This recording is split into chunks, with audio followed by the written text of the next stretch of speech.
The Trump administration is planning to make it easier for ranchers to access public lands for cattle to graze, land that conservation groups say is already at risk. 13 News reporter Catherine Patterson joins us live from the Marana stockyards now. And Catherine, how are ranchers feeling about this? Dan, Brooke, they've been outspoken about this issue for quite some time now. Just to give you an idea, the Marana stockyards here, about 90% of the grazing that their cattle do is on public land. So the easier it is to access that land, the better it is for business.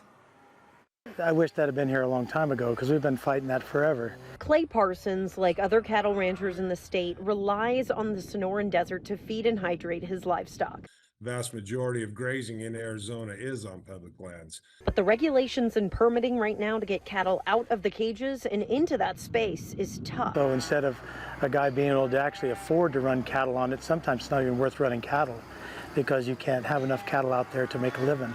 The Trump administration has announced it's trying to make it easier for ranchers, especially after recent criticism of the idea of increasing beef imports from Argentina.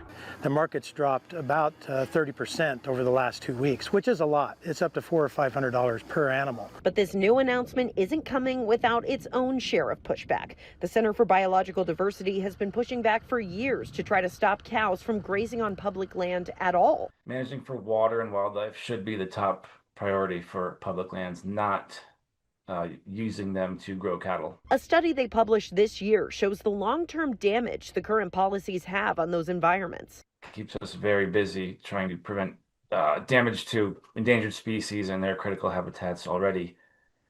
So to put this industry on steroids, so to speak, is going to take a bad thing and make it much, much worse. But ranchers say that isn't a concern for them. When managed correctly, grazing helps the landscape. It doesn't hurt it. And the science is actually on our side about that. The Center for Biological Diversity says they're planning on waiting until the official federal plan is released. That's expected to release next month. They say they are willing to take legal action. Reporting live in Marana, Catherine Patterson, 13 News.